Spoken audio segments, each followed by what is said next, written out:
Servus, Glück auf und herzlich willkommen.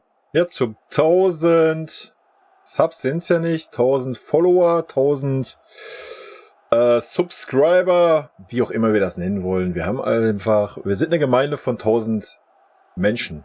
Hoffe ich doch, dass es 1000 Menschen sind und nicht irgendwie 500 Bots oder sowas. Dafür ein fettes Dankeschön und wie ich es geschrieben habe, bin ich nicht der Typ, der irgendwie da so ein Wirbel drum macht und sagt, ja, ich habe jetzt 100 Follower, geil, dann mache ich das, da ziehe ich mich nackig aus und rasiere mir die Eier oder sowas. Oder jetzt habe ich 500 und dann mache ich dies und das. Ja, bin ich nicht der Typ für. Deswegen habe ich gesagt, ich mache so ein bisschen Frage-Antwort, wenn Fragen da sein sollten. Und es waren einige Fragen da. Ein paar sehr interessante, ein paar, die eine längere Antwort bedürfen, ein paar, die eine weniger längere Antwort bedürfen, und da gehen wir gleich rein. Aber zuerst möchte ich mit euch mal den Hype teilen. Anders kann ich es mir leider auch nicht erklären. Wie gesagt, ich habe den Kanal jetzt, was habe ich gesagt? Inhalte, Datum, das erste Bayern-Video, 23.06.2019. Also fast 4 Jahre. Und ich habe, können wir jetzt uns ja auch mal zusammen angucken. Nämlich mal die letzten, ich kann nur 7 Tage nehmen, schade. Aber gut, nehmen wir mal die letzten 7 Tage, wo ich 400 Abonnenten gemacht habe. Also habe ich in den 3 Jahren vorher 600 gemacht. Ja, das stimmt auch nicht ganz, wenn wir es jetzt hier auf 10 Tage stellen würden oder sowas. Kann ich einen Benutzer definierten vielleicht? Ja. Machen wir doch einfach mal von da an. Okay. Setze ich auch noch im Rahmen. Dann gehen wir mal da rein. So, also, wir können festhalten in den letzten 2 Wochen, aber nehmen wir die letzte Woche einfach, weil es imposanter ist. In der letzten Woche habe ich ja 397 neue Abonnenten gemacht. Dafür einen herzlichen Dank. Wenn man überlegt, dass ich 3 Jahre vorher 600 gemacht habe. Wobei man fairerweise sagen muss, dass ich den Kanal ja erst vor kurzem auf Red Moon nicht umbenannt habe. Vorher hieß er Zagos Quatscht und den Bayern Talk gab es natürlich trotzdem, aber es gab noch die eine oder andere Reaction und die eine oder andere persönlichen Talk, persönliche Meinung und sowas, aber ich denke, die Entscheidung, den Kanal auf rein FC Bayern Content umzustellen, war die richtige, weil seitdem ist Wachstum da. Ja, wie man sieht, Wiedergabezeit innerhalb von einer Woche fast 7000 Stunden, was schon enorm ist für so einen kleinen Kanal. Und insgesamt habe ich fast 42.000 Aufrufe. Ja, das wollte ich einfach nur mal kurz mit euch teilen, damit ihr auch seht, warum ich mich bei euch bedanke, ja. Und was ich super geil finde, dass wir dass ich ganz viele auch nicht FC Bayern-Fans hier in den Kommentaren habe, was ich niemals gedacht hätte. Ja, sag ich euch ganz ehrlich. Ich meine, er ist recht Dortmunder und da waren einige Dortmunder dabei. Aber auch eigentlich querbeet fast, ja. Das freut mich. Ja, der FC Bayern ist polarisierend. Die meisten kommen dann wahrscheinlich auch hier auf den Kanal, um sich so zu denken, ach, gucken wir uns mal die arme Bayern-Sau da an, der gerade Probleme hat. Und so werden die Leute wohl hier auf den Kanal kommen oder mit dem Hintergedanken, da kann ich mal meine Schadenfreude ausleben. Was völlig okay ist, ja, habe ich kein Problem mit. Ich bin lange genug Bayern-Fan und wie gesagt, ich habe schon ganz andere Zeiten mitgemacht. Ja, aber anscheinend scheine ich ja dann den einen oder anderen doch zu überzeugen, was ich niemals erwartet hätte, sage ich euch, wie es ist. Ja. Ich freue mich über jeden, der hier ist, der hier bleibt, und wir werden sehen, wohin der Kanal sich entwickelt in den kommenden Monaten und wie der Kanal sich dann vielleicht auch nächste Saison entwickelt, wenn es vielleicht mal wieder besser läuft und da nicht so viel Zündstoff da ist, dann ist vielleicht so ein Talk ein bisschen langweiliger, obwohl ich eigentlich immer was zu meckern habe irgendwie. Es gab aber auch ein paar Talks, wo ich einfach nur lobende Worte hatte. Das muss ich auch mal ganz klar hervorheben. Gut, aber darum soll es jetzt gar nicht gehen. Es geht jetzt darum, um Fragen zu beantworten. Als erstes möchte ich euch aber eine Sache noch zeigen. Also, Inhalte. Ich habe in den letzten in der letzten Woche, ihr seht's, ja, grob roundabout, keine Ahnung, 500 plus Kommentare beantwortet. Ja, das war roundabout 8, 9 oder 10 Stunden, die ich nur mit Kommentare beantworten verbracht habe. Was ich natürlich gerne gemacht habe, worauf ich hinaus möchte, ist, ich beantworte eure Kommentare, wenn ich dazu was zu sagen habe. Ansonsten gibt es ein Herz, wenn der Kommentar gefällt. Wenn der Kommentar mir nicht gefällt, gibt es kein Herz und dann gibt es auch meistens keine Antwort. Worauf ich eigentlich hinaus möchte, ist, ich kann mir hier nicht anzeigen lassen, welche Kommentare, auf welche Kommentare eine Antwort kam. Ja, ich habe hier nur Filter,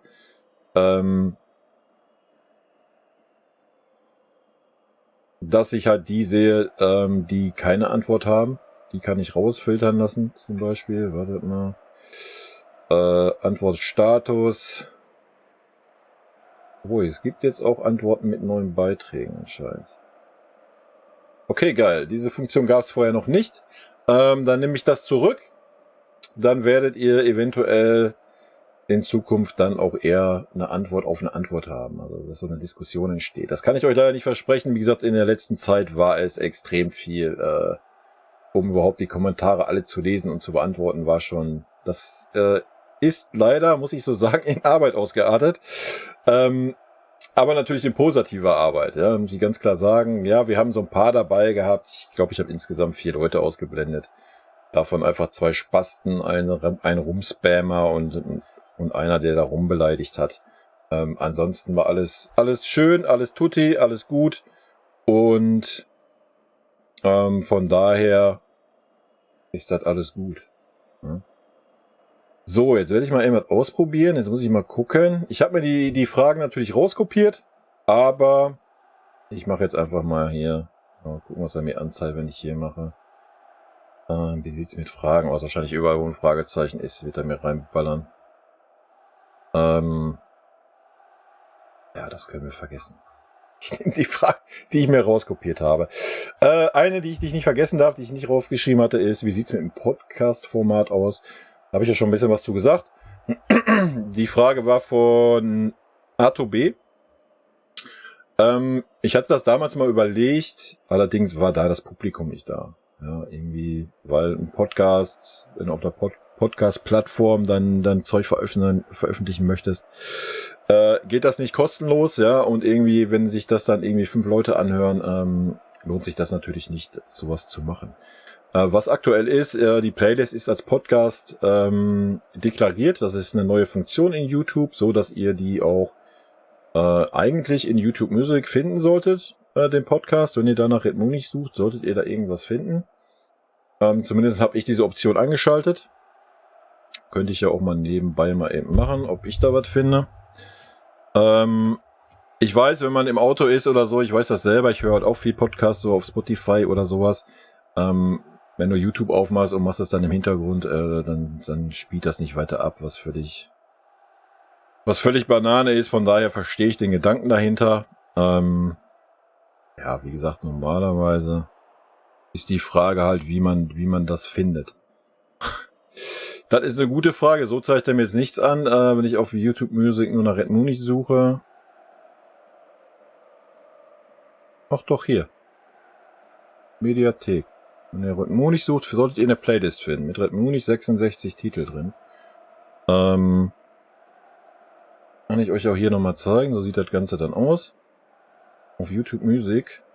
Und das könnt ihr dann einfach abspielen und wenn ihr YouTube Music App auf dem Handy habt, wenn das Handy im Auto angeschlossen habt zum Beispiel oder auch sonst wo, sollte das kein Problem sein, euch das hier ohne Bild reinzuziehen.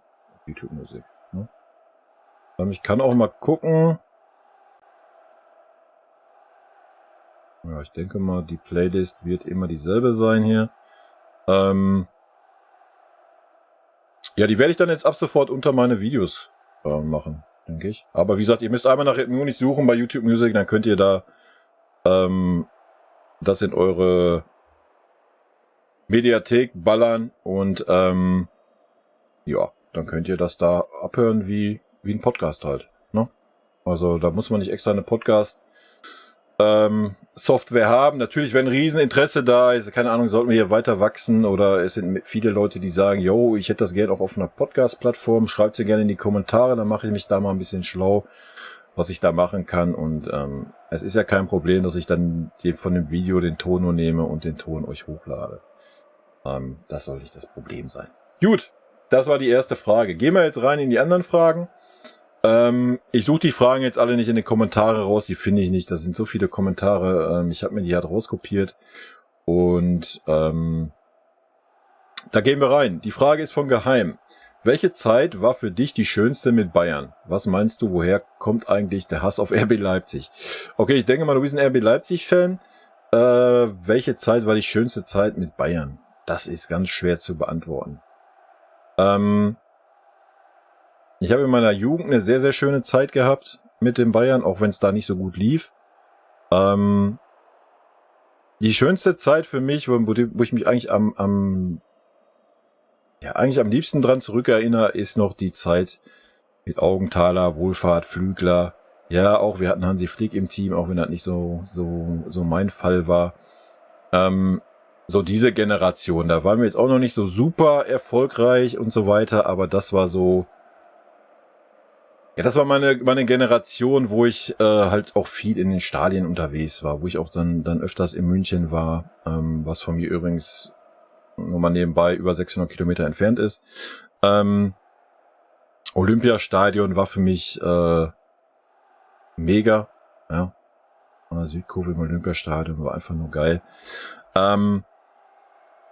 Ja, das war schon eine schöne Zeit. Natürlich dann so die erfolgreichere Zeit, was heißt erfolgreichere Zeit, aber die andere Zeit, so mit Rip und Rob natürlich, ja, mit Effe noch dabei, die Zeit unter Trapattoni, ja, war jetzt nicht so strunz und so und ja, ist schwierig zu sagen. Also wie gesagt, für mich so ein bisschen, weil ich nun mal auch schon alter Sack bin, so die Augezeit, das war schon so die Bayern-Zeit, die ich noch so, wo man noch richtig gefühlt hat, ja, dass da für den FC Bayern gespielt wird. Das ist mit den Jahren immer weniger geworden, finde ich.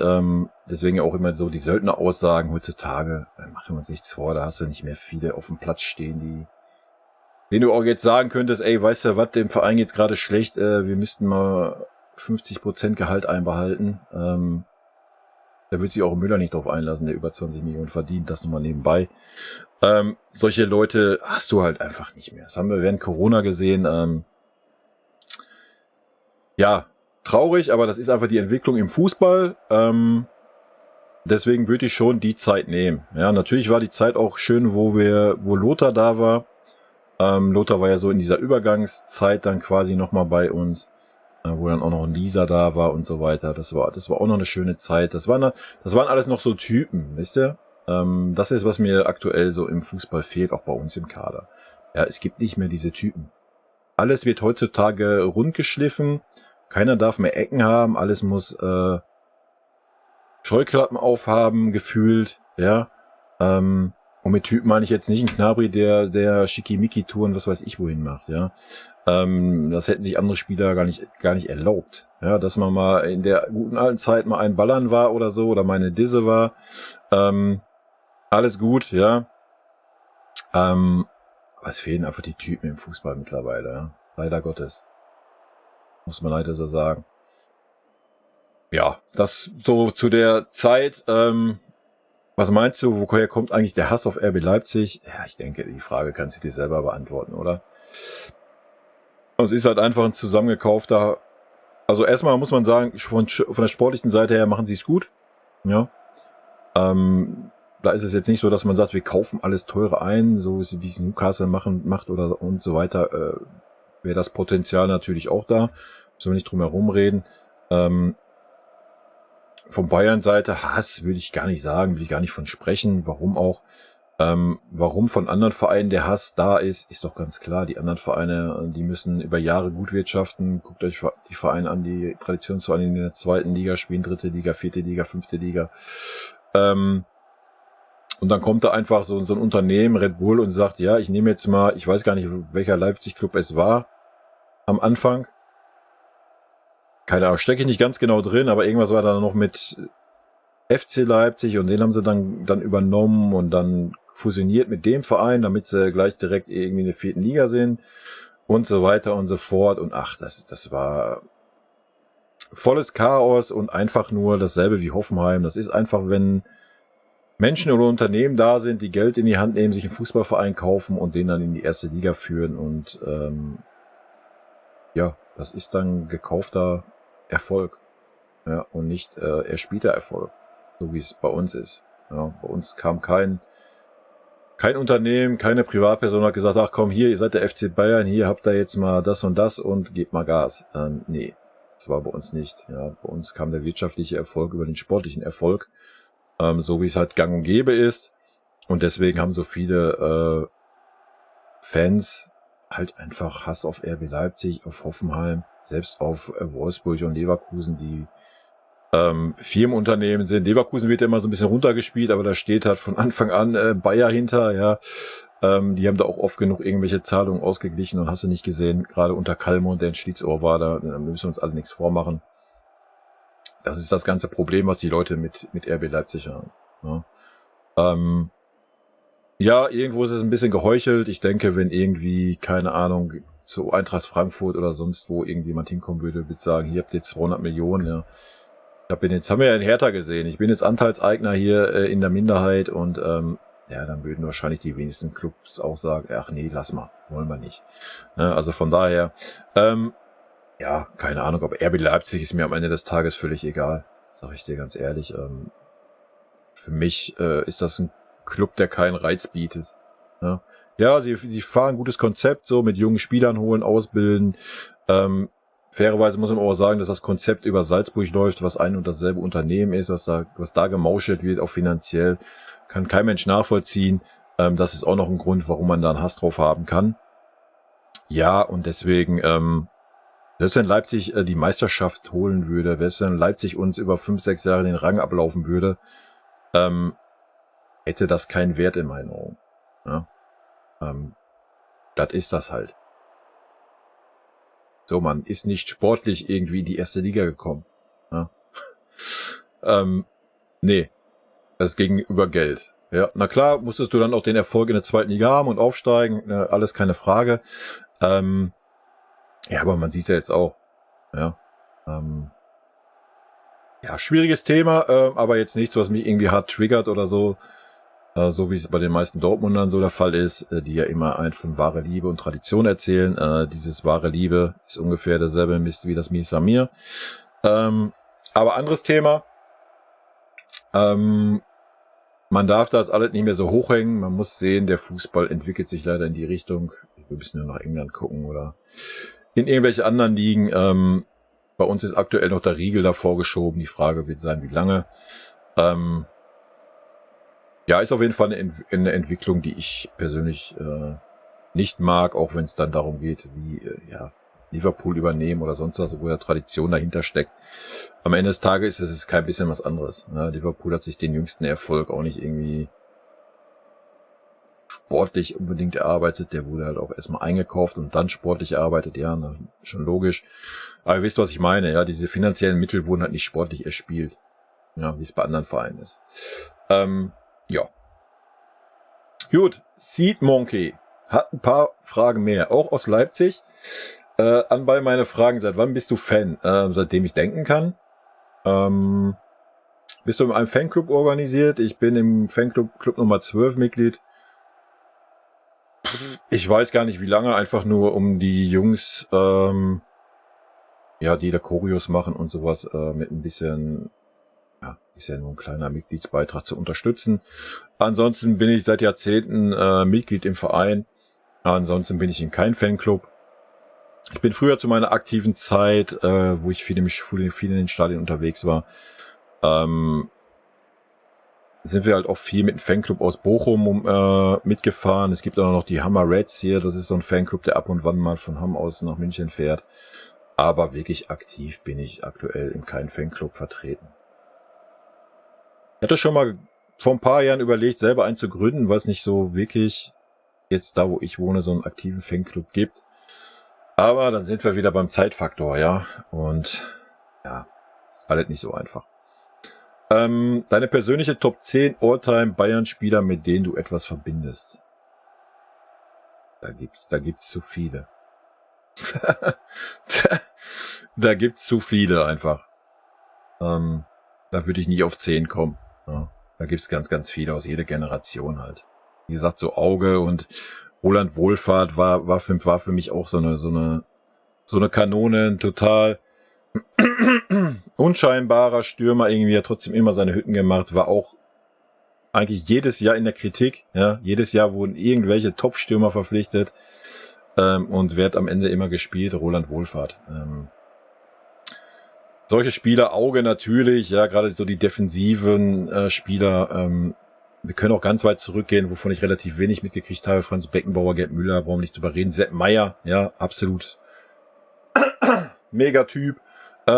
Typen haben wir so viele gute gehabt bei uns. Ja, wie gesagt, jüngere Generation auf jeden Fall Martinez. Martinez absoluter Lieblingsspieler, wo er bei uns war. Super sympathischer Mensch, immer 100% auf dem Platz. Ja, einfach solche Typen. Ja. Ribéry, Robben, brauchen wir auch nicht drüber reden. Mehmet Scholl, ja, für mich auch eine absolute Legende gewesen mit Ecken und Kanten. Ja, ich mag ihn immer noch sehr. Ich könnte so viele aufzählen. Ich könnte über 100 aufzählen. Ne? Also müsste ich mir echt Gedanken machen, da irgendwie eine Top 10 zu machen. Muss ich aber ganz fairerweise sagen, eine Top 10 würde ich da nicht fühlen. Ne?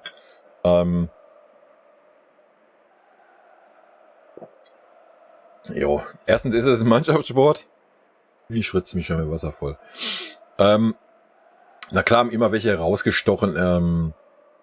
Jean-Marie Pfaff zum Beispiel auch, ja. Alter. Einfach Typen, ja. Wie viel geile Typen haben wir damals in unserer Mannschaft gehabt? Sammy Kufur zum Beispiel, auch ein absoluter Lieblingsspieler. Wenn ich mein Gehirn mal kurz anstrengen würde, wie gesagt, könnte ich dir ohne Ende aufzählen. Eine Top 10 fühle ich da gar nicht. Bin nicht so dieser Top 10 Macher. Vielleicht aus der aktuellen Mannschaft. Kommt, glaube ich, gleich auch noch eine Frage zu. Ja, ich muss sagen, typenmäßig, ja, na klar, der Müller, müssen wir nicht drüber rumreden, aber der Müller die letzten 1,5-2 Jahre fühle ich nicht mehr ganz so, muss ich fairerweise sagen. Ja, so ein Kimmich kommt bei mir halt einfach gar nicht an, ja, der bei vielen ankommt irgendwie. Jetzt mit De Ligt haben wir auf jeden Fall einen, der das werden kann. Hernandez, so vom fußballerischen Typ her. Schwierig in der aktuellen Mannschaft sozusagen. Also Neuer ist ein guter Torwart. Keine Frage, ist für mich aber nie irgendwie jetzt der überragende Kapitän gewesen oder sowas. Schwierig. Wirklich schwierig. Aber wie gesagt, Top 10 fühle ich da nicht. Top 5 Bayern-Trainer, ja, kommen wir ungefähr auf selber raus. Ja, da gibt es eine Menge, angefangen von Heinkes, Hitzfeld, Louis van Gaal für mich auf jeden Fall eine Koryphäe, der dann eine gewisse Ära eingeläutet hat bei uns. Ja. Ich meine, Pep, die 3 Jahre waren auch legendär. Selbst ein Trapattoni mit seiner legendären Ansprache, ja, auf jeden Fall ein Ding. Tuchel könnte einer werden, I don't know, das werden wir sehen, ob er nicht jetzt schon verbrannt ist für die nächste Saison, aber Tuchel könnte einer werden auch. Flick würde ich da jetzt zum Beispiel nicht nennen, ja, ist jetzt nicht so ja, er hat natürlich super Arbeit geleistet, was das Moderieren anbelangt und sowas. Aber wirklich als Trainer kann ich ihn wirklich nicht beurteilen nach der kurzen Zeit. Und den Abgang, wie er den gemacht hat, ja, alles so den Bayern in die Schuhe geschoben, obwohl er Nationaltrainer werden wollte. Ja, kann man auf jeden Fall anders handhaben, ja. Wenn wir ganz weiter zurückgehen, gibt's noch ganz, ganz viele Trainer, angefangen von Udo Lattek. Umso weiter wir zurückgehen, also die Trainer haben ja alle was gehabt bei uns, ja. Und ich tue mir immer schwer zu sagen, so, das sind die Top 5 Trainer, ja. Man macht einen Trainer nicht unbedingt immer an den Titeln fest oder sowas. Auch da ist es wie mit den Spielern, es gibt verschiedene Generationen und wenn wir die alle durchgehen würden, ich würde da niemals auf eine Top 5 kommen. Deine Top 5 möglichen Neuverpflichtungen für kommende Saison, kann ich dir leider auch nichts zu sagen. Habe ich mir gar keine Gedanken zugemacht. Fakt ist, wir brauchen einen Stürmer. Fakt ist, wir brauchen einen defensiven Mittelfeldspieler. Da geht kein Weg dran vorbei. Je nachdem, was wir loswerden könnten oder loswerden wollen, wenn wir beide Außen oder alle 3 Außen, Mané, Sané, Gnabry verkaufen würden, brauchen wir auf jeden Fall außen noch Verstärkung. Dann könnte man auch überlegen, ob man Davis einen vorzieht, ob man dann einen linken Verteidiger holt. Da gibt's ganz, ganz viele Baustellen. Die andere Sache ist, ich würde echt gucken, wenn irgendwie irgendwo ein Torwart mit internationaler Superklasse verfügbar ist, würde ich den auch holen. Nichts gegen Neuer. Ich denke, Neuer wird zurückkommen. Er wird 38. Also jetzt mal nichts gegen guten Torwart. Ich denke, Buffon hat's gezeigt, dass man bis 40 spielen kann auf einem guten Niveau. Aber irgendwann ist halt einfach die Zeit vorbei. Ja. Und wir werden nicht die Eier haben, da irgendein Talent reinzustellen. Von daher sollte man da vielleicht auch schon mal die Augen aufhalten. Und ansonsten wird es ein bisschen von den Abgängen abhängen. Ja, wenn wir ein Pavard abgeben und wir wollen mit Dreierkette spielen, werden wir auch einen Innenverteidiger brauchen. Ja, gerade weil Hernandez natürlich auch verletzungsanfällig ist. Ja, schwierig. Über Namen habe ich mir gar keine Gedanken gemacht. Ja, ich meine, die Namen, die da kursieren, habe ich ja auch schon mal in irgendeinem Kommentar gesagt, ich weiß nicht, ob ich es fühle, einen Stürmer für 100 Millionen zu holen. Oder hier von Neapel 150 Millionen. Oder wir verrechnen eben mit Mané, dann zahlen wir nur 120 Millionen. Alter, habt ihr einen an der Birne oder was? Das ist kein Haaland, Alter. Die müssen mal alle ein bisschen auf dem Boden bleiben, ja. Das sind alle Stürmer, die haben jetzt eine gute Saison, Alter. Der war vorher im Wolfsburg und ist in der Bundesliga abgeschissen, ja. Ja gut, jetzt hat er den Durchbruch geschafft und jetzt ist er 150 Millionen wert, ja. Kolomiani, ja. Wow. Eine gute Saison in der Bundesliga und ja, ein bisschen locker, mindestens 100 Millionen müssen wir kriegen. Alter, wo sind wir denn angekommen? Bleibt doch mal auf dem Boden der Tatsachen. Dann hätten wir auch letztes Jahr bei Haaland All-In gehen können und hätten gesagt, komm, wir holen Haaland für 150 Millionen Gesamtpaket. Dann hättest du Ruhe gehabt. Ja. Fühle ich persönlich nicht, dass wir einen Stürmer brauchen. Ja, definitiv. Deswegen auch immer meine Argumentation, lass doch mal den Tell spielen. Vielleicht hätte er sich entwickelt, vielleicht hätte sich das Problem dann schon ein bisschen erledigt. Haben wir nicht gemacht, jetzt stehen wir da, selber schuld. Du musst einen Thuram verpflichten, auch wenn das jetzt nicht die Oberkanone ist. Vielleicht entwickelt er sich, vielleicht macht er einen Step, vielleicht macht er keinen Step. Ist aber ablösefrei, worauf warten. Klar will er ein Handgeld haben, aber das holst du, wenn er nicht einschlägt, ein Jahr später wieder raus, wenn du ihn weiterverkaufst. Den musst du definitiv holen. Ja, der hat seine Tore gemacht in der Bundesliga und er ist umsonst. Ja? Oder ablösefrei, nicht umsonst. Ja, wie gesagt, ich fühle es nicht jetzt für, und schon gar nicht für den Harry Kane, sag ich euch ganz ehrlich. Der kommt da mit 29 oder was, oder 30 zu uns. Wie viele Jahre soll er denn spielen auf dem Niveau? Ja, die andere Sache, was ist, wenn sich so ein Spieler schwer verletzt? Ja, das ist ja die andere Sache. Ab einem gewissen Alter sind Verletzungen halt um einiges schlimmer und ja, das fühle ich gar nicht, Alter. Du kannst jetzt nicht über 100 Millionen ausgeben für einen Stürmer, der 2 oder 3 Jahre bei dir spielt. Nein. Also wenn dann, ja, dann nimm einen von den Jungen, aber da muss der Preis auch stimmen. Ja. Ansonsten, es gibt noch den der aber auch in den Kommentare stand, was so ein richtiger Tank ist. Wie gesagt, ich glaube nicht, dass du einen Überstürmer bei uns brauchst. Ja, du brauchst einen guten Stürmer, du brauchst einen Stürmer, der den Ball halten kann, der den Ball verteilen kann, das haben wir gesehen. Aber das hängt natürlich auch dann davon ab, wie möchte Tuchel spielen nächstes Jahr. Ja, das wissen wir ja alle nicht. Will er lieber einen Stürmer haben, der den Ball annehmen kann, abschirmen kann, so à la Mandzukic? Oder möchte er lieber einen Stürmer haben, der vorne schnell, wendig, bla ist? Ja, im Idealfall kann der alles, ja. Ja, aber ich fühle das nicht, für einen Stürmer 100 plus Millionen auszugeben. Fühle ich übrigens für gar keinen Spieler, ja. Ich fand schon, beim Hernandez war das schon viel zu viel, die 80 Mille, ja. Die Ligt mit 70 Mille, ja, er ist wenigstens ein Typ, ja. Aber auch das ist schon viel Geld. Wenn du das jetzt in Relation setzt, ja, dann kannst du sagen, ja komm, dann müssen wir auf jeden Fall einen für 120 Mille holen. Aber wo sind wir denn angekommen im Fußball, Alter? Nee, fühle ich nicht. Ich denke, ein Stürmer auf einem guten Niveau, der jung ist, kann sich bei uns entwickeln. Ja. Es ist ja nicht so, dass wir keine Torchancen erspielen. Und das haben wir auch am Choupo gesehen. Ja, der Choupo ist jetzt kein Weltklasse-Stürmer. Machen wir uns nichts vor, Leute. Ja, wo er fit war, wo er verletzungsfrei war, wo er die 10, 12 Spiele gemacht hat, hat er in jedem Spiel eine Hütte gemacht. Ja, Und das waren jetzt keine Wunder. Ja. Also ich denke, wenn wir einen guten Stürmer verpflichten, wie gesagt, Thuram musst du nehmen und dann verpflichtest du noch einen dazu und dann wirst du sehen, wer sich durchsetzt am Ende des Tages. Aber meines Erachtens nach, ja, wenn du Koulibaly irgendwie für um die 60, 70 Millionen kriegen könntest, würde ich sagen, jo, riskier das, aber ich fühle das nicht, da irgendwie 100 plus Mille nach Frankfurt zu schieben. Ich meine, besser nach Frankfurt als irgendwie nach Italien, England oder so, keine Frage, aber nein. Ja, wenn das ein Stürmer wäre, der das seit 3 Jahren performt, ja, bin ich dabei. Aber nicht bei diesen ganzen Stürmern, die seit einem Jahr mal gerade einen guten Lauf haben. Also schwierig. Ansonsten habe ich mich über Namen noch gar nicht so schlau gemacht. Sehe ich auch nicht den Sinn drinne. Ja, erstmal müsste ich die Zeit investieren. Und am Ende des Tages interessiert das keinen beim FC Bayern, ja, was ich mir da für Namen in den Kopf setze. Von daher warte ich ab, welche Namen so auf den Markt kommen, die bei uns gehandelt werden. Guck mir die Spieler dann an und sag dann sehr gerne was dazu. Falls folgende Fragen zu privat sind, kein Ding. Wohnst du in der Münchner Region? Nein, ich wohne in Münsterland. Ich wohne in Aalen, bei Hamm. Und Hamm ist bei Dortmund. Also ich wohne 50 Kilometer von Dortmund entfernt.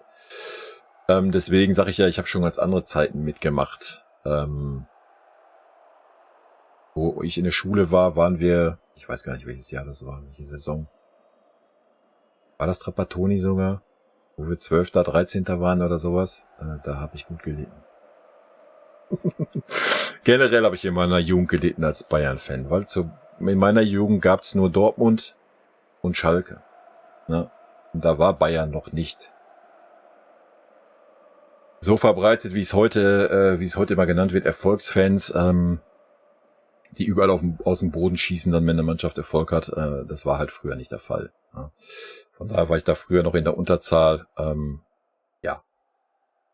Was machst du beruflich? Ich bin ITler. Ich bin On-Site System Engineer. Geiler Titel, oder?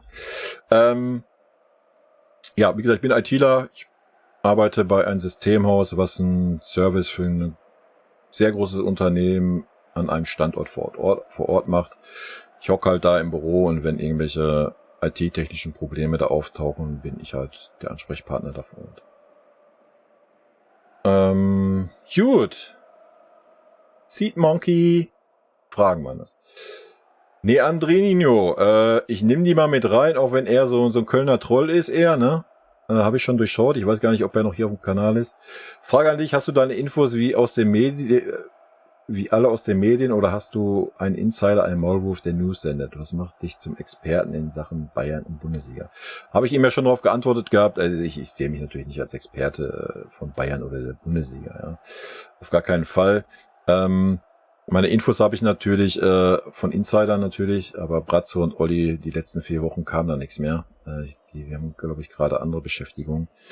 Bin natürlich kein Experte. Ja. Ich bin, wie gesagt, seit Geburt an ein Münchner, seit Geburt an Fußball interessiert und ja, ich gucke mir die Spiele an, sag meine Meinung dazu, sag meine Meinung zu den Sachen, die im Verein falsch oder richtig laufen. Habe ich ja schon mal kurz angerissen, das Qatar Airways Ding wird ja nochmal aufkommen. Da werde ich euch, die jetzt hier sind, auch sehr spalten, weil ich ganz klar dagegen bin, das kann ich schon mal verraten, aber da wird es dann auch ein entsprechendes Video geben, wenn das soweit ist. Matthias Flohe, was war dein bestes Stadionerlebnis, das du hattest? Das ist auch sehr schwer. Wenn das jetzt so auf den FC Bayern bezogen ist, da gab es einige. Pokalfinale gegen Dortmund in Berlin war sehr, sehr geil. Auswärtsspiel in Bremen, was wir, glaube ich, mal 6-0, 7-0 gemacht haben, war mega stark. Generell Auswärtsfahrten habe ich richtig gute erlebt nach Dortmund. Ich war halt oft in Dortmund im Bayern-Block. Nicht Bayern-mäßig war das Beste, was ich erlebt habe. Nationalmannschaft Deutschland-Schottland in Dortmund. Wir standen direkt neben der schottischen Kurve. Also der Zaun, hier stand ich, da standen die Schotten. Es hat geregnet in Strömen. Wir sind klitschnass ins Stadion angekommen. Es war einfach nur geil. Ja. Es war einfach nur geil, wie die Schotten abgefeiert haben. Mega gut, mega geil. Werde ich nie vergessen, das Erlebnis. Ansonsten im Olympiastadion 1-2 Spiele, die ich richtig gefühlt habe. Allianz Arena, ich habe einen Derby gesehen gegen 1860, was aber leider nur ein Freundschaftsspiel war. Nichtsdestotrotz war da gut was los. Ja, schwierig. Da auch jetzt sozusagen, das ist so das Top-Erlebnis. Ist schwer. Ich habe viele gute Stadionbesuche gehabt. Ich war halt mehr auswärts wie heim, weil, wie gesagt, über 600 Kilometer von München entfernt. Von daher sind für mich Heimspiele auch noch immer ein Highlight. Ja. Gerade wenn ich dann auch mal Südkurve stehe und ich bin dann halt auch ein Typ, der reingeht, ja, nach vorne. Singen 90 Minuten durch. Ich reg mich über die ganzen Fanclubs auf, die mit in der Südkurve stehen und die Fresse halten und da stehen und nur glotzen und eine Kippe rauchen. Könnte ich bei durchdrehen. Ja. Liegt aber halt einfach daran, dass ich was Fußball angeht, so ein heißblütiger Typ bin und ich kann das nicht verstehen, wie man, dann setze ich auf die Tribüne, Alter. Ja, ganz ehrlich, an alle Bayern. Ja, dann setzt euch auf die Tribüne. Wenn ihr in den Stehblock geht, dann habt ihr 90 Minuten zu singen. Punkt. Ja, da gibt's nichts zu diskutieren. Ja, dann wundert man sich immer, ja, die Stimmung in München ist aber so sebi. Ja, ich meine, erstmal sind wir schon geteilt mit der Süd- und Nordkurven-Scheiße da, weil 1860 da mal mit drin war. Von der Nordkurve fange ich gar nicht an, wie da die Stimmung ist. Da stand ich zweimal, Alter. Da habe ich mich geschämt, dass ich im Bayern-Block stehe. So eine Stimmung war da. Das Einzige, wo die hörst, ist, wenn Bayern kommt. Ansonsten, ja, ist natürlich auch schwierig. Die Südkurve fängt das Lied an, die Nordkurve fängt dann das an. Bis das von der Südkurve an der Nordkurve ankommt, sind die schon viel weiter und völliges Chaos. Fakt ist, jeder, der im Stadion auf dem Stehplatz steht, hat zu singen. Punkt. Junge. Vielleicht sehe ich das aber auch so, weil dann der Ruhrpott da immer rauskommt. Das mag gut sein. Aber das da könnte ich auch ein extra Video zu machen, zu dieser Geschichte.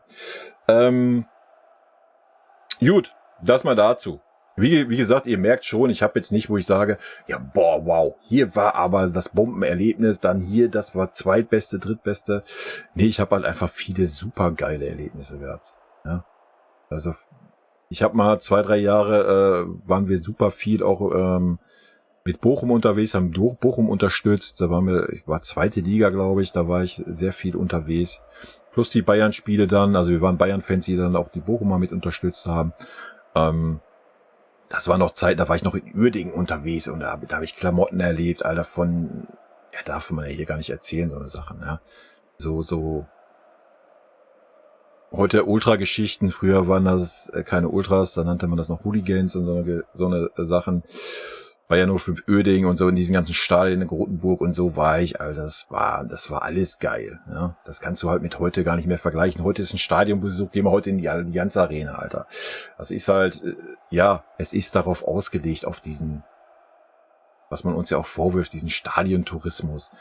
Das ist ein Entertainment, ja. Wie gesagt, früher in Uerdingen so Grotenkampfbahn und was hast du nicht gesehen. Das war Fußball pur, ja. Aber da kommt die Nostalgie raus, weil ich so ein alter Sack bin. Ja, wenn man wenn man diese Zeit gar nicht mitgemacht hat, wird man das auch nicht vermissen. Ja, weil heute ist alles nur noch Entertainment. Ja. Gut. Neo El Pax. Also das war Matthias Flohe übrigens mit dem Stadionerlebnis. Neo El Pax unterstütze deine Mannschaft im Erfolg. Hast du vor, mehrere verschiedene Formate zu machen zum Thema Bayern oder andere Clubs? War ja nicht nur du die Frage, waren ja auch ein paar Fragen von mal den anderen Dortmunder und sowas. Ich kann mich natürlich nicht hier hinsetzen und irgendwie was zum Dortmund-Spiel sagen. Ja, könnte ich natürlich irgendwie dummes Zeug labern, wie jeder Bayern-Fan. Oder zu Leipzig oder sonst was. Aber woran soll ich das bewerten? Ja, ich gucke keine Dortmund-Spiele, Leipzig-Spiele oder so. Das Einzige, was ich fußballtechnisch gucke, ist der FC Bayern im Moment. Das war früher mal anders. Früher habe ich alles geguckt, was Bundesliga war, auch immer Konferenz geguckt und sowas, wenn Bayern nicht mitgespielt hat in der Konferenz. Die Zeiten sind lange vorbei. Einfach bedingt durchs Internet. Ich mache halt einfach so viel im Internet. Ja. Aber auch bedingt dadurch, dass ich dann, also das nochmal ganz kurz, also ich arbeite als ITler, ich bin auch gelernter Fachinformatiker, Fachrichtung Systemintegration. Aber das habe ich damals durch eine Umschulung gemacht. Ja. Ich habe auf der Zeche Industriemechaniker gelernt, Betriebstechnik, also Schlosser, war da beim Bund. Nach dem Bund war es dann so, dass die Zechen schon angefangen haben zu schließen, also Stellen abzubauen. Das heißt, ich habe einen Aufhebungsvertrag gekriegt mit einer Abfindung, habe dann eine Umschulung im IT-Bereich gemacht und seitdem bin ich ITler. Ja. Dadurch natürlich, weil das Interesse war schon immer da am Zocken und so weiter, neben dem Fußball und sämtlichen anderen Sportdingen. Aber dadurch hat sich das Hobby natürlich schon ein Stück weit verschoben, ne? Das muss man auch sagen. Und wir wissen ja alle, wie das heute mit der Digitalisierung ist. Und von daher ist meine Zeit begrenzt und meine Zeit, meine wie nennt man das?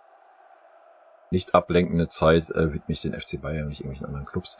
Und von daher ist es dann schwer zu sagen, ich sag jetzt mal zu Dortmund was. Ja, guckt euch unsere Statistiken von jedem Spiel an, guckt unsere Statistik von Mainz an.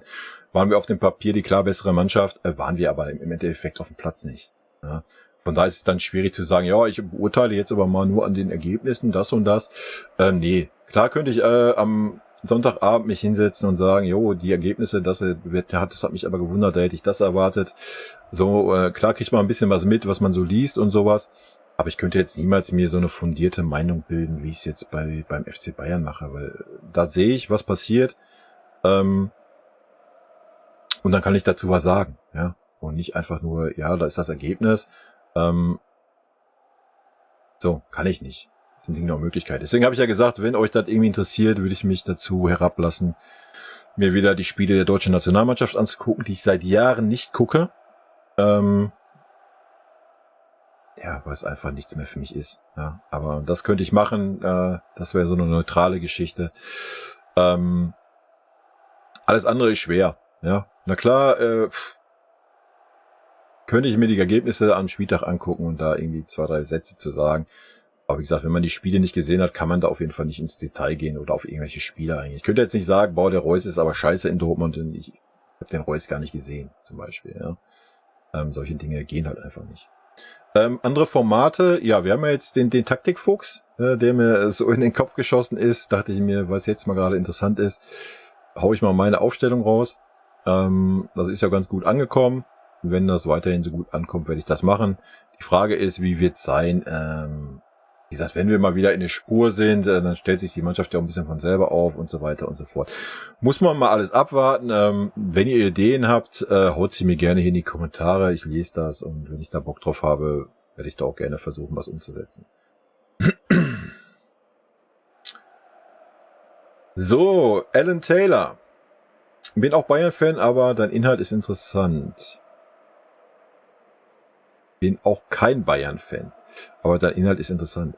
Wie stehst du zu 1860, dem Club und zu Augsburg? Hast du selbst aktiv Fußball gespielt? Okay, gehen wir es einzeln durch. Wie stehst du zu 1860, dem Club und zu Augsburg? Wie soll ich dazu stehen als FC Bayern-Fan? Ja, ich bin da jetzt nicht so verhasst wie irgendein FC Bayern-Fan, der in München geboren ist, denke ich. Aber natürlich mag ich die Löwen nicht, ja. Nürnberg, mag ich schon alleine nicht wegen ihrer Fanfreundschaft mit Schalke 04. Schalke 04 ist für mich genauso ein rotes Tuch wie der BVB. Liegt einfach daran, dass ich hier aufgewachsen bin. Augsburg ist mir relativ Wumpe, ja. Weiß ich nicht, zu Augsburg habe ich so gar nichts. Ja, natürlich eine charmante Stadt und so weiter. Aber jetzt so fanmäßig, I don't know, da hast du eigentlich auch noch den VfB Stuttgart vergessen, wenn wir da unten schon drüber reden. Ich empfinde da jetzt nicht den Hass, ja, sage ich euch ganz ehrlich. Aber klar, 60 ist da natürlich ein Alleinstellungsmerkmal, ja, das ist halt einfach.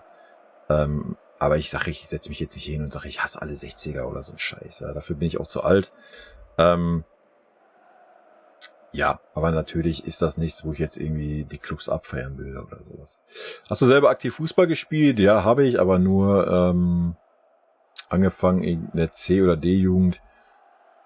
Ein Jahr Männerbereich, dann bin ich zum Tischtennis gewechselt, dann habe ich später noch mal ein bisschen im Herrenbereich gespielt, aber nie auf hohem Niveau. Das höchste, was ich gespielt habe, war Bezirksliga, nie darüber. Also war keine. Ja, ich hätte damals, wo ich D-Jugend, da habe ich eine ganz gute Phase gehabt, da hätte ich bei uns zu so einem höheren Club gehen können, habe ich dann nicht gemacht, erstmal aus Verbundenheit zu dem Club, wo ich war, was halt einfach mein Club war, wo ich Fußballspielen angefangen habe. Und auch, weil ich nicht den Drang hatte zu sagen, ich stelle alles hinter dem Fußball an, was ich da hätte tun müssen, wenn ich zu dem Club gegangen wäre. Wie siehst du andere Sportarten wie Handball, Eishockey, Basketball und Curling? Handball interessiert mich gar nicht.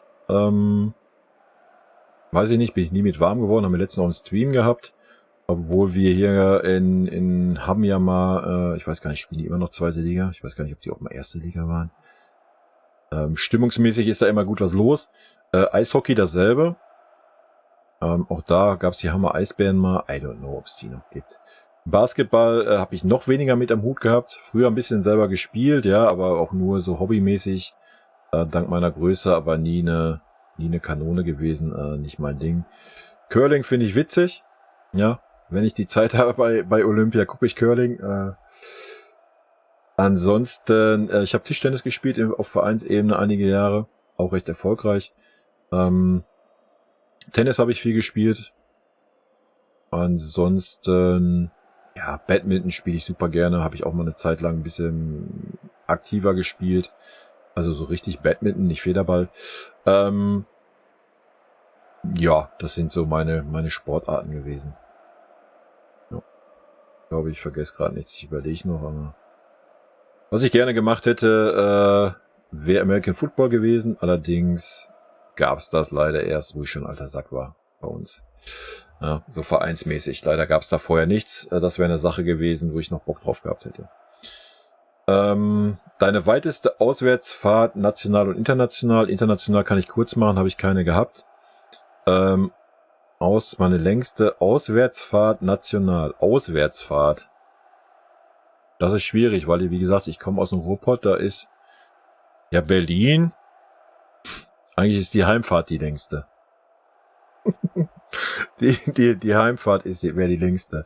Und bevor ich natürlich irgendwie zum Auswärtsspiel nach Augsburg oder Stuttgart fahre ich dann lieber nach dem Heimspiel in der Arena, oder ins Olympiastadion. Deswegen in die südliche Richtung auswärts war eigentlich fast gar nichts. Ja, ansonsten die andere Hälfte war ich überall auswärts. In Stadion. Ja. Und die krasseste Erfahrung war Frankfurt. Da wurden wir komplett vom Bahnhof da polizeimäßig hingeführt, komplett abgezäunt. Das ist aber auch schon ewig her. Ich weiß gar nicht, welches Jahr das war. Sieht heute auch alles ein bisschen anders aus. Aber das war so die krasseste Erfahrung. Ansonsten, wo wir nochmal bei dem Thema Stadionerfahrung sind, sehr geile Erfahrung hatte ich auch mit Union Berlin in Paderborn. Ja, mein Schwager ist Unioner und Bayerner und Union ist halt so für mich sympathischer Verein. Das war auch mega. Ja, wie gesagt, auswärts war ich überall eigentlich in Deutschland. So, haben wir das. Welchen Transfer, Trainer, Spieler hast du komplett richtig, komplett falsch eingeschätzt? Ranking. Alter. Ja, ihr habt's ja schon gemerkt. Mit Rankings habe ich's nicht. Transfers, Trainer, Spieler. Keine Ahnung, da müsste ich mir auch echt einen Kopf drüber machen, wa? Wenn ich jetzt mal ich bleibe jetzt mal bei den aktuellen. Denke, da kann ich ein bisschen was zu sagen. Mané habe ich natürlich viel, viel stärker eingeschätzt. Muss man sagen, dass es leider bisher komplett daneben ging. Selten Spieler gesehen, der so oft im Abseits steht. Das habe ich das letzte Mal in irgendeiner Jugend gesehen. Wovon ich enttäuscht bin, aber nicht vom Spieler, sondern vom Verein, ist Gravenberg. Ihr könnt euch gerne mein Video angucken zum Gravenberg, das ist hier noch auf dem Kanal. Bin ich mega von angetan von dem Spieler. Ich habe gedacht, der wird bei uns einschlagen wie eine Granate und dann bekommt er gar keine Chance. Mats Rui dasselbe, wurde auch lange außer Acht gelassen, bis er dann mal endlich spielen durfte. Ist auch eine Kanone, meines Erachtens nach. Ja, aber ansonsten, ja, richtig habe ich auf jeden Fall die Ligt eingeschätzt. Ja, im Gegensatz zum Hamann und allen anderen Experten, die alle geredet haben, der Süle ist so viel besser wie de Ligt. Ich denke, das hat er mittlerweile widerlegt. Das war aber auch klar, ja. Also der Transfer, den habe ich gesehen, gefeiert und volle Zustimmung. War für mich ein unbeschriebenes Blatt. Und dass er es nicht gepackt hat, müssen wir uns nichts drüber vormachen. Es ist immer schwer, so Transfers einzuschätzen. Ich fand zum Beispiel auch den Rocker ein super Transfer. Aber auch der Spieler hat keinerlei Chancen gekriegt. Die Chancen, die er hatte, hat das gut gemacht und durfte trotzdem nicht spielen. Ja. Nianzou habe ich mir eigentlich mehr erwartet. Fand ich auch einen sehr, sehr guten Transfer. Hat einen schwierigen Stand gehabt. Ja, ist schwer zu sagen, da so rankingmäßig, ja, fühle ich eh nicht. Keine Ahnung.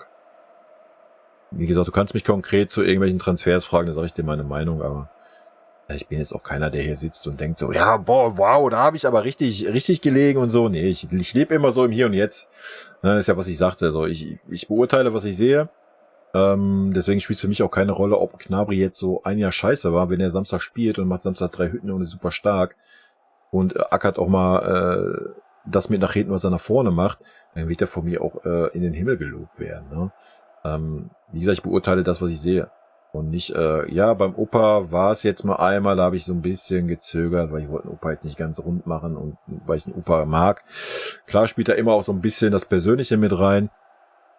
Aber es ist ja nicht so, dass ich jetzt gesagt habe, der Opa hat einen guten Job gemacht, war. Das muss man auch mal ganz klar sagen. So. Hallo Red Monig, wenn du Trainer des FC Bayern wärst, was wäre deine Aufstellung? Gut, da kannst du dir das Video zu angucken, das habe ich ja gemacht, was meine Aufstellung gegen Hertha wäre. Mehr brauche ich dazu eigentlich nicht sagen. Ne? So.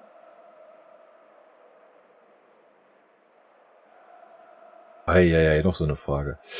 Das war übrigens gerade Mr. Fatzke mit den Spieler Trainer-Ranking und Sutter Daniel. Ja, war diese andere Frage mit der Aufstellung. Ja. Zum Thema Transfers, mir fällt da gerade noch Herzog und Sforza ein und sowas. Da könnte man auch viel zu sagen. Ja. So, letzte Frage, Frank Pastor. Bin Baujahr 62, ich habe dich erst vor kurzem entdeckt, sorry. Alles gut. Bin seit 68 Bayern-Fan und wollte dich fragen, welche Spieler dir am sympathischsten in all den Jahren waren. Ja, wie gesagt, das ist wieder so eine ganz, ganz schwere Frage, habe ich ja vorhin schon gesagt, habe ich dir auch schon im Kommentar ein bisschen beantwortet. Auge für mich, wie gesagt, unvergessen, das über 50 Meter Tor gegen Frankfurt. Ich glaube, war sogar in Frankfurt, oder? Bin mir gar nicht sicher. Auge war für mich eine Legende. Ja, ich fand es auch schade, dass er nicht mehr eingebunden war. Er war ja Trainer bei uns eine Zeit lang im Jugendbereich und so weiter. Zweite Mannschaft, glaube ich, auch mal. Fand ich ein bisschen schade. Dasselbe mit Mehmet Scholl zum Beispiel. Die hätte man einfach unter allen Umständen halten müssen. Klar, ein Auge hat dann seine Trainerlaufbahn, zweite Nürnberg und so, seine zweite Liga und so auch gemacht. War, glaube ich, auch mal erste Liga, ne? War da aber auch eher so semi-erfolgreich. Aber ich hätte mir gewünscht, dass man so die Leute noch ein bisschen mehr eingebunden hätte. Ja, wie gesagt, Roland Wohlfahrt für mich ein Phänomen, komplett unscheinbar. Wiegald Kögel zum Beispiel, so war auch so ein auffälliger. Das war ja noch so die Zeit vor den Superdribblern irgendwie, ne? Ja, da gibt's ganz, ganz viele. Wie gesagt, Gerd Müller, Franz Beckenbauer kann ich jetzt fußballerisch, ja, klar, weiß man, wie die gespielt haben und so, aber war halt einfach nicht meine Zeit. Ja, schwierige Frage. Ich denke, habe ich schon oben so ein bisschen beantwortet. Gibt in jeder Generation einfach Spiele. Wenn ich diese Aussagen von dem Kölner Fan weiter unten lese, dann denke ich immer, lieber Gott, schmeiß Jen und Himmel. Mach weiter so. Perfekt, da kann ich nochmal Schlusswort drauf eingehen. Deswegen habe ich ja auch gesagt, war ich bisher so überrascht in den Kommentaren. Ich mache YouTube ja schon ein bisschen länger, wie jetzt diesen Kanal. Mein Gaming-Kanal mache ich, lasst mich nicht lügen, 5,5 Jahre oder so.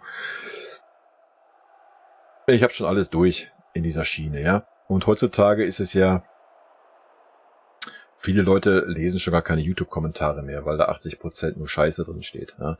Deswegen war ich hier so super positiv überrascht, auch so super positiv überrascht, dass es viele andere Fans sind, die dann aber auf einem guten Niveau diskutieren, wenn auch ein bisschen Schadenfreude dabei ist, was völlig okay ist, was völlig legitim ist.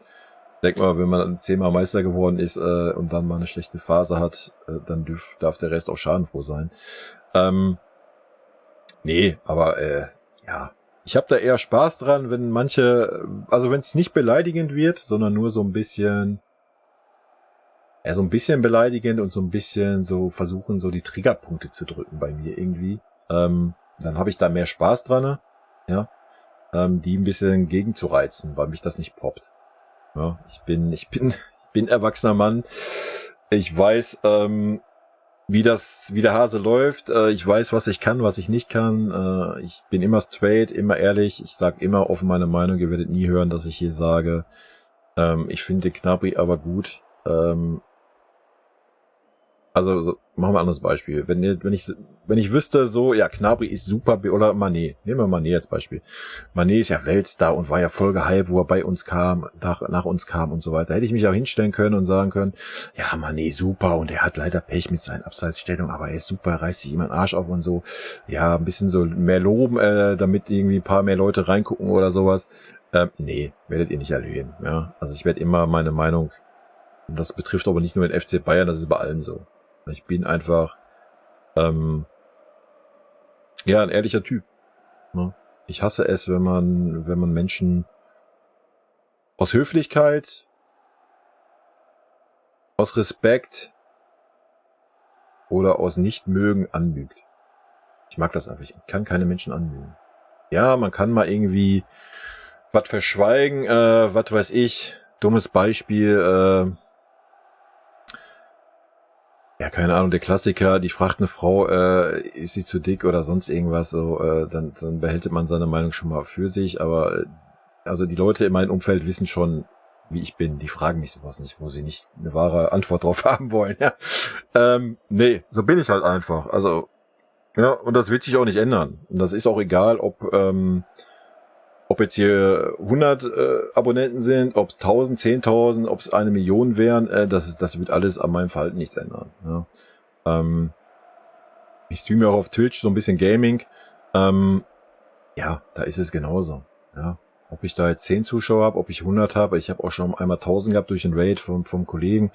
Ja, aber deswegen ändert das an meiner Person nichts, ne, oder an meinem Verhalten oder sowas. Und deswegen mit so Kommentaren kann ich umgehen. Ich kann auch mit beleidigenden Kommentaren umgehen, die blende ich einfach aus, dann da gehe ich gar nicht drauf ein. Aber ich bin ein Typ, mich kann man nicht mit Worten treffen. Ja? Also ihr könnt mich jetzt nicht triggern. Wenn jetzt da einer sitzt und sagt, ja, was weiß ich, du siehst scheiße aus oder du bist ein dicker Hobbit oder was weiß ich, jetzt mal so human gesagt, ja, ein bisschen drastiger dargestellt, ist ja wurscht. Sind das alles Sachen, die mich nicht interessieren. Ja? Mich interessiert, wenn wir es hier auf den Kanal reduzieren, wie eure Meinung zum Fußball ist, zum FC Bayern und alles, was da drumherum ist. Auch diese Kölner Geschichte von wegen, ja, wir kaufen die Liga kaputt und so eine Scheiße. Da könnte ich auch nochmal ein extra Video zu machen. Da würde ich dann sogar mal die Bundesliga, die Transfers innerhalb der Bundesliga aus den letzten 5, 6 Jahren raussuchen. Dann können wir mal gucken, wie viele Spieler wir innerhalb der Bundesliga verpflichtet haben und wie viele Spieler zum Beispiel Borussia Dortmund innerhalb der Bundesliga verpflichtet hat. Oder anders, wie viele Spieler Borussia Dortmund allein von Borussia Mönchengladbach innerhalb der Bundesliga in den letzten Jahren verpflichtet hat. Da fallen mir auf Anhieb schon 5 ein. Also von daher, ja, aber diese Argumente, das sind Argumente, die haben so einen Bart. Ne? Die haben einfach so einen Bart. Die Leute haben einfach früher nicht verstanden. Zum Beispiel, nehmen wir Karlsruher SC. Wir haben Oli Kahn geholt, wir haben Mehmet Scholl geholt, wir haben einen Sternkopf geholt. So, Oli Kahn hat sich durchgesetzt, gab es keine Diskussion. Mehmet Scholl hat eine schwierige Anfangsphase gehabt, hat sich dann durchgesetzt, gab es keine Diskussion. Sternkopf hat es nicht geschafft. Ja, war auch länger bei uns, konnte sich nie richtig durchsetzen. Ja, aber wir haben den KSC kaputt gekauft. Weil wir haben die Spieler nur gekauft, um sie auf die Bank zu setzen, um den Verein zu schwächen. Ja, genau so sieht's aus. Genauso wird dann so ein Argument kommen, wenn wir jetzt einen Koulibaly kaufen würden von Eintracht Frankfurt. 100 Millionen. What the fuck? 100 Millionen ist für Frankfurt, da können die 5 Jahre von leben, Alter. Überspitzt gesagt, ja. Da kannst du doch da nicht davon reden, der FC Bayern kauft den Verein kaputt. Ja, der FC Bayern steckt denen gerade die Kohle in den Arsch, wenn die so einen Spieler für so viel Geld verpflichten würden. Also dieses dumme Gelaber immer von wegen, ja, wir kaufen die Leute, um sie auf die Bank zu setzen. Nein, wir kaufen die Leute, die rausstechen, ja, bei den Vereinen. Und wenn wir auf dieser Position Bedarf haben, dann kaufen wir die. Ja, und manchmal oder öfter setzen sie sich nicht durch. Oder bekommen nicht die Chancen, so wie jetzt auch. Ja, guckt euch das an mit dem Gravenberg und mit dem Tell. Ja, hätten wir das in der hätten wir die aus der Bundesliga verpflichtet und die würden da sitzen, boah, dann wäre ja schon wieder Deutschland am Brennen, Alter. Aber daran, an den Beispielen sieht man doch perfekt, dass das nichts damit zu tun hat. Ja. Der eine kam von Ajax und der andere von Rennes oder sowas. Also es hat einfach damit nichts zu tun. Man kauft die Spieler, wo man denkt, jo, das kann was werden, das kann eine Verstärkung sein. Und ja, dann passiert es halt, dass es nicht funktioniert. Ja, und dann spielt der Spieler halt nicht, wenn er sich nicht durchsetzen kann. Und dass wir die besten Spieler von anderen Vereinen auch aus der Bundesliga dann kaufen, ja, was sollen wir sonst kaufen? So, wir sind das Maß der Dinge in Deutschland. Seit Jahrzehnten. Und dann ist doch klar, wenn da ein Levi ist, der wechselwillig ist, der mehr Geld verdienen möchte, weil Fußball mittlerweile, wie gesagt, schon nur noch Geldsache ist, ja klar, dann gehst du doch dahin und versuchst den Spieler zu kaufen. Dasselbe im Haaland. Na klar, wir versucht den Haaland zu bekommen. Wäre doch auch super gewesen für die Bundesliga, nicht nur für uns. Ja. So. Ja, wird es den FC Bayern nicht geben. Welche Stars, in Anführungsstrichen, hättest du in der Bundesliga? Die würden Jahr für Jahr abwandern. Jahr für Jahr weg. Und wer hätte denn ein Mané in die Bundesliga holen sollen? Oder wer hätte ein Sané zurück in die Bundesliga holen sollen?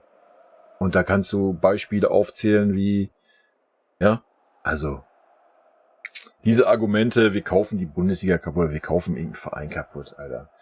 Kannst du dir schenken. Die zerpflücke ich dir so. Und wie gesagt, als Kölner erst recht da, ihr steht gerade vom Kass wegen irgendwelchen unlauteren Geschäften mit Jugendspielern von anderen Vereinen. Und sich dann dahin zu stellen und das Argument zu bringen, so, ja, aber ihr kauft ja die anderen Vereine kaputt. Ja, ganz genau. Gut, habe ich das auch nochmal ausgeführt. Leute, das war jetzt 1 Stunde. Ich denke, das ist genug. Ihr könnt hier wieder gerne Fragen drunter ballern.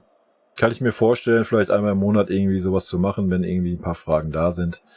Habe ich kein Problem mit. Wenn nicht, dann nicht. Ansonsten beantworte ich auch, wenn es 1, 2 Fragen sind, einfach mal im nächsten Bayern-Talk mit. Der nächste Talk wird natürlich sein zur Pressekonferenz vor dem Spiel gegen Hertha. Ich bin sehr gespannt. Ich denke mal, da werden wir ein bisschen was Richtung Aufstellung hören. Und dann die Analyse nach dem Hertha-Spiel. Ich bin sehr gespannt. Ich gebe keine Prognose ab. Ich traue mich nicht. Wird viel von der Aufstellung abhängen, denke ich. Leute, in diesem Sinne, das war mein kleines Q&A zu dem 1000 Abonnenten Spezial. Ich bedanke mich nochmal recht herzlich bei allen, die hier abonniert haben. Ich bedanke mich natürlich auch schon mal bei allen, die hier vielleicht noch abonnieren. Mir macht's riesen Spaß. Mir macht seit jetzt fast 4 Jahren dann Spaß. Wobei ich gestehen muss, kann ich jetzt mal ganz kurz hier noch anreißen zum Ende hin. Ich habe vor einem Jahr circa. Ja, vor einem Jahr habe ich mal so eine Phase gehabt, wo ich mir so gedacht habe, ja, machst du das noch? Oder machst du das nicht mehr? Ich kann ja auch mal kurz gucken.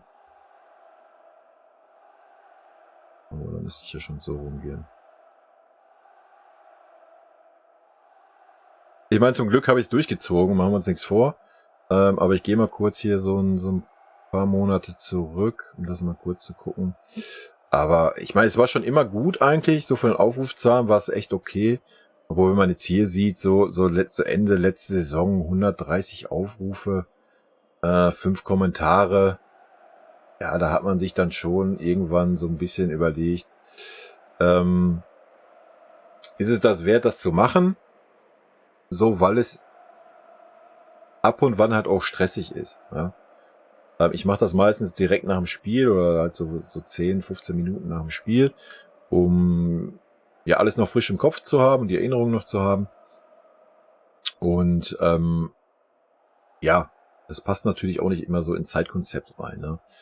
Gerade weil das bei mir auch schon mal ausartet, so wie jetzt hier auch. Dann kann halt schon mal so ein 20, 30 Minuten Video kommen, obwohl das ein Spiel war, wo du hättest 3 Sätze sagen können und wäre gut gewesen. Ne? Ja, es gab auf jeden Fall mal so eine Phase, wo ich überlegt hatte, ja, lohnt das? Machst du das? Ziehst du das weiter durch? Aber es ist immer so eine Sache für mich. Ja, wo ich das auch verarbeiten kann, ne? Also früher war das, ich war echt dann so 3-4 Tage richtig, Alter, brauchst du mich auf Fußball nicht ansprechen, ne? Da bin ich direkt hochgegangen wie ein HB-Männchen, ne? Erst recht, wenn es irgendwie ein unglückliches Dingen war, oder durch eine Schiri-Entscheidung oder sowas. Das habe ich jetzt halt nicht mehr. Wenn ich den Talk mache, dann lasse ich meine Emotionen raus, was ich auch während der 90 Minuten mache, ja, das sollte klar sein. Der Fernseher ist wenn der reden könnte, ai, gut, dass er das nicht kann. Ja, aber es hilft mir dann so runterzukommen während des Talks auch oft. Es sei denn, es ist wirklich richtig schlecht, dann gehe ich auch schon mal richtig ab, das wisst ihr, die hier länger dabei sind. Ja, aber es ist dann so für mich so eine Verarbeitung. Ne, ich habe dann damit dann abgeschlossen. Wie gesagt, ich habe früher, wenn ich Fußball probieren verloren oder sowas, hätte ich nicht danach irgendwie 2-3 Stunden später mich hinsetzen können und irgendwie einen Stream machen können und irgendwie nur versuchen müssen, irgendwie ein bisschen Spaß zu haben. Ja? Das wäre nicht gegangen. Du hättest mich 2-3 Tage komplett schlechte Laune, komplett mies gelaunt. Ja, und dadurch ist das eigentlich auch erst so richtig entstanden. Ne? Und mit der Zeit hat sich das so eingespielt und mir hilft. Man hat es gesehen gegen Mainz. Gut, da war es dann mal ein paar Stunden, dass ich angepisst war, aber das hat sich dann auch wieder so geregelt. Und ja, jetzt gerade, wenn ich natürlich so eine Resonanz habe, Leute, da brauchen nicht drum rumreden, ja. Das ist für mich super überraschend. Habe ich ja am Anfang des Videos gesagt. Gerade auch, dass es nicht nur Bayern-Fans sind, ist es super überraschend, aber auch, dass mir Bayern-Fans zustimmen. Es ist, wie ich auch schon sagte, völlig okay, wenn man das anders sieht. Weil ich bin ja jetzt nicht hier der Bayern-Gott. Ja. Da müssen wir nicht drüber rumreden. Wenn ich das wäre, ja, dann müsste ich beim FC Bayern angestellt sein und wir würden jedes Jahr die Champions League gewinnen und jedes Jahr das Triple feiern. Das bin ich natürlich nicht. Ich kann halt nur meine Meinung sagen, die ich sehe, wie ich das sehe. Und dass man da nicht immer einer Meinung ist, ist doch völlig klar. Und das soll man ja auch gar nicht. Ja, das ist ja das Schöne. Das ist ja das Schöne am Fußball. So, jeder hat seine Meinung. Die kann man äußern. Und solange man das auf einem guten Niveau macht, ist das für mich völlig okay. Und da könnt ihr mir das auch reingrätschen, machen und tun. Und da bin ich auch mittlerweile echt ganz gut kritikfähig, würde ich sagen. Ja, wie gesagt, mit diesem Opa-Beispiel, ja, das habe ich eingesehen im Nachhinein, da hätte ich auf jeden Fall eine Note schlechter geben müssen. Wenn man das dann im Verhältnis setzt zu den anderen. Aber da sind dann bei mir auch die Emotionen und so ein bisschen persönlicher Geschmack dabei. Aber ich werde darauf hingewiesen und dann sehe ich das auch ein. Ja, das ist völlig okay. Gut, so, und bevor ich jetzt noch eine Stunde laber, Leute, das war's. Rot-weiße Grüße gehen raus und an alle anderen gerne auch schwarz-gelbe Grüße, weil für alle Dortmund-Fans, die das vielleicht nicht so kennen, oder auch für alle Bayern-Fans, die Stadtfarben von München sind richtig schwarz-gelb, die Stadtfarben von Dortmund sind richtig rot-weiß. Jetzt macht euch mal Gedanken. Gerne eure Thesen dazu in die Kommentare, wer sich das Video bis zum Ende angehört hat. Warum ist das so? Klärt mich auf. Vielen lieben Dank. Ciao.